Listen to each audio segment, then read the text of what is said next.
የኢፌዴሪ ጠቅላይ ሚኒስትር ዶክተር አብይ አህመድ ባሳለፍነው ሳምንት ጠቅላይ ሚኒስትሩ ወደ ማዕከላዊ ኢትዮጵያ ክልል 2 ዙር ተመላልሰው መምጣታቸው የሚታወስ ነው። ወደ ክልሉ ተመላልሰው የመጡበት ዋነኛ ምክንያትም ያስገነቧቸውን የገጠር ኮሪደር ሞዴል ቤቶችን ርክክብ ለመፈጸም ነበር።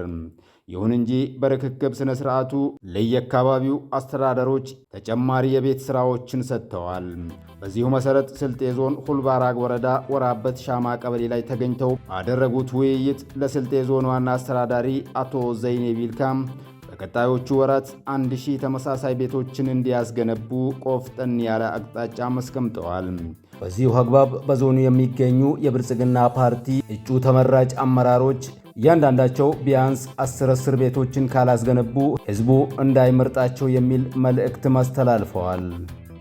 ቅድም ከዞኑ አስተዳደር ጋር ስነጋገር ከወረዳ ጀምሮ 80 የሚጠጉ ተመራጮች አሉ ብሎኛል። በወረዳ፣ በዞን፣ በክልል ምክር ቤት፣ በፌዴራል ምክር ቤት የሚወዳደሩ 80 ገደማ በስልጤ ዞን ብቻ አሉ ብሎኛል። እኔ ለስልጤ ወንድምና እህቶቼ ማሳሰብ የምፈልገው ነገር እነዚህ 80 ሰዎች ቢያንስ 10 ቤት ካልገነቡ በሚቀጥለው ምርጫ አትምረጧቸው ነው። ያልሰራ ሰው መመረጥ የለበትም። ዝም ብሎ እያወራ ምርጫ የሚባል ነገር የለም። ጊዜ ያላችሁ አሁን 3 ወር ነው እኛ የሰራ ነው። እናንተ 6 ወር 7 ወር አላችሁ፣ 8 ወር አላችሁ። ከዚያ በላይ ማድረግ ትችላላችሁ። ያ ሲሆን ደረታችንን ነፍተን ሰራንል ብለን ነው እኛ ወደ ምርጫ የምንቀርበው እንጂ ገና ተስፋ እየሰጠን ከመረጥከኝ በኋላ እናደርግልሃለን እያልን ከሆነ መቼም ልንለወጥ አንችልም። እና እያንዳንዱ ሰው በዚህ አግባብ ሚናውን የሚወጣ ከሆነ ምን አይነት ከባቢ ልንፈጥር እንደምንችል አስቡት። በስልጤ አካባቢ የተወለዱ አመራሮች በየትኛውም ደረጃ ያሉ አመራሮች ቅድም ባልኩት መሰረት ለምሳሌ 80ዎቹ 10 ከሰሩ 800 ሆነ ማለት ነው። እያንዳንዱ ዞን ሚኒመም 1000 ቤት ካልሰራ እኔ ወደዚህ አልመጣም ተመልሼ። 1000 ቤት ትችላላችሁ፣ ሰርታችሁ ጥሩን እንመጣለን። ስንመጣ ግን በሁለት መንገድ ነው የምንመጣው። አንደኛው ይሄ መንደር በሺዎች ሲገነባ የስልጤ ተወላጆች እንደው ቢያንስ በሁለት ሳምንት አንድ ቀን እሁድ የ2 ሰዓት መንገድ ነች። በሁለት ሳምንት አንድ ቀን እሁድ መጥተው በጋራ በየቤቱ በልተው ጠጥተው ከተማ ቢሆኑ የሚያጠፉትን ገንዘብ ለአርሶ አደሮቹ ከፍለው ቢሄዱ እነሱንም ሞራል ይሰጣል። ካልቸር አይጠፋም፣ ዝምድና አይበላሽም፣ ማህበራዊ ኑሯችን የተጠናከረ ይሆናል። ሌሎች ደግሞ የስልጤ ተወላጅ ያለው በወር አንዴ በ3 ወር አንዴ አንድ ቀን እሁድ ከሬድዋን ጋር ከሙፈሪያት ጋር ከኡስማን ጋር ጠዋት ነርተው መጥተው ክትፎ አለ፣ አይብ አለ፣ በጣም ብዙ ነገር አለ። እዚህ በልተው ጠጥተው ሀገር አይተው ቢሄዱ መዝናኛም ነው፣ ሀገራዊ ትስስሩን የሚፈጠር ነገር ነው። እንግዲህ የሚያሳዝነው ነገር ከበደ ታሟል ከተባለ ለማዋጣት ሩጫችን አስቡት። እንዳይታመም ኑሮውን ጤነኛ ለማድረግ ግን መስራት እንችላለን። ሽንት ቤት ካለው ከከብት ጋር የማይኖር ከሆነ ንጹህ ውሃ ካለው መብራት ካለው ሰውየው እንዳይታመም ማድረግ ስንችል ታሟለን ብር እናዋጣለን። በተለይ በውጭ የሚኖሩ ዜጎቻችን ከበደ ሞተ ሲባል አስክሬን ለመላክ ብር ይዋጣል። ሳይሞት ነው ማገዝ፣ ሳይሞት ነው መደገፍ። ለአስክሬን ከምናዋጣ ለበሽተኛ ከምናዋጣ አሁን ብንሰራው ያንን ነገር እንቀንሰዋለን። 3ኛ ሰርግ። የኢትዮጵያ ሰርግ የውድድር የታይታ ሆኗል።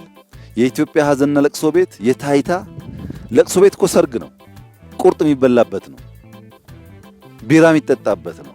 ምን ያደርግልናል? በለቅሶና በሰርግ እንደዛ ከምናባክን ሀብታችንን እነዚህ ምስኪኖች በማገዝ ታቸውን በመቀየር ብንጠቀምበት እና ዜጎች መለወጥ እንችላለን ብለው አምነው የገንዘብ ብክነታቸውን ትክክለኛ ቦታ ላይ ቢያውሉ ባጠረ ጊዜ ውስጥ መቀየር እንችላለን። እኛ የከተማ ኮሪደር ስንል እርግጠኞች ነበርን እንደሚቀየር።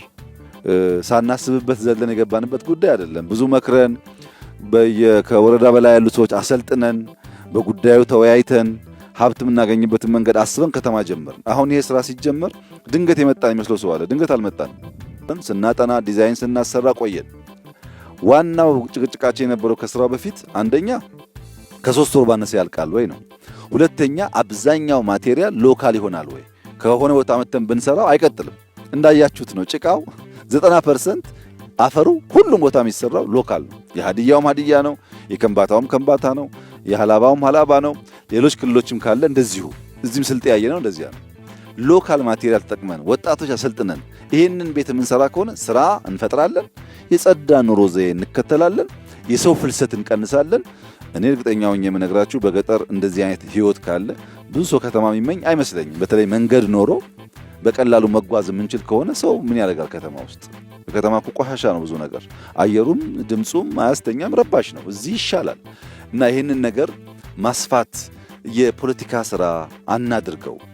እኛ የተሰጠን ሲዝን ለቁም ነገር ነው። ይህንን ቁም ነገር የህዝባችን ኑሮ ቀይረን እያንዳንዱን ሃውስሆልድ ቀይረን ካላየን በቀር ትርጉም የለውም እና ጀግንነታችን ሀገር በማልማት ሀገር በመቀየር ህዝብ በመቀየር ብናደርገው እኛ ለማኞች ልንሆን አይገባም። እንደዚህ ያለ የሚያምር ሀገር ያለን ሰዎች ሆነን ለማኝ መሆናችን ያሳዝነኛል።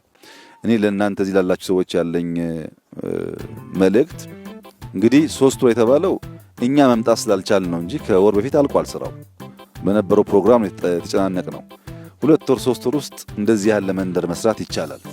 ይህንን የስልጤ ዞን አመራሮች፣ የሀዲያ ዞን አመራሮች በሺዎች ደቡብ አፍሪካ ብትሄዱ በጣም በርካታ ዲያስፖራ ሀዲያ አለ። ለዚህ 2-3 ቤት መስራት ለነሱ ከባድ አይደለም። ሁሉ ባይችሉ የሚችሉ ብዙ ናቸው። ስልጤም እንደዚሁ ነው። በከተማ በጣም ንግድ የሚወዱ ገንዘብ የሚሰሩ ዜጎች አሉበት እና ለማህበረሰባችን ቁም ነገር ሰርተን የሚጨበጥ የሚታይ ነገር ጥል ለማለፍ የሚያግዝ ስለሆነ እንረባረብ፣ እንስራ ነው። ካልሰራን በቀር ሀገር አይለወጥም። ዝም ብሎ አሁን ያለው የምኞት እንትን አይሰራም። መስራት ይፈልጋል። አንደኛ ማመን ይፈልጋል። እችላለሁ ብሎ ማመን ይፈልጋል። እበለጽጋለሁ ብሎ ማመን ይፈልጋል። ማመን ብቻውን ግን በቂ አይደለም። መስራት ይፈልጋል። ያኔ ፈጣሪም ያግዛል፣ ሰውም ያግዛል። እዚህ ይህንን ስራ የተማሩ ሰዎች የዚህኛውን ሰውዬ ቤት ለመቀየር ምንም ችግር የለባቸው ማለት ነው። ጠቅላይ ሚኒስትር ዶክተር አብይ አህመድ በዚህ ወቅት እንደገለጹት በሚቀጥሉት ወራት 1000 ቤቶች ተገንብተው ካልተጠናቀቁም ወደ ምን ወደው የስልጤ ህዝብ ተመልሰን አንመጣም ሲሉ ለዞኑ ዋና አስተዳዳሪ አቶ ዘይኔ ቢልካ አስጠንቅቀዋል። እና የዞናችን አስተዳዳሪ 1000 ቤት በአንድ ወር ከጨረስክ በአንድ ወር እንመጣለን፣ በሁለት ወር ከጨረስክ በሁለት ወር እንመጣለን፣ በ6 ከጨረስክ በ6 እንመጣለን።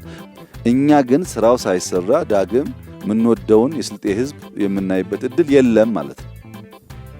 ሁሉም ክልል ባለው አቅም ተዘርግቶ የዜጎቹን ህይወት የሚቀይር ከሆነ ካለምንም ጥርጥር የበለጸገች ኢትዮጵያ ማየት እንችላለን። እንተባበር፣ እንስራ፣ እንደመር፣ ወደ ውጤት ራሳችንን እናዘጋጅ። አንችልም የሚለውን የተሰበረ ሐሳብ እንስበር። ኢትዮጵያውያን እንችላለን። ድሮም ችለን አሳይተናል። አሁንም ችለን ማሳየት እንችላለን። ዛሬ ባየሁት ነገር በጣም ተደስቻለሁ። የምጠብቀው ነገር ነው። ግን በማዕከላዊ ክልል በ4 ዞኖች የተሰሩ ሳምፕል ስራዎች በመላው ክልሉ ተስፋፍቶ ለውጤት እንዲበቁ የክልላችን ርዕሰ መስተዳድር ሌላ ስራ የለህም፣ የአርሶ አደር ህይወት መቀየር ነው። እጅግ አድርጌ አመሰግናለሁ።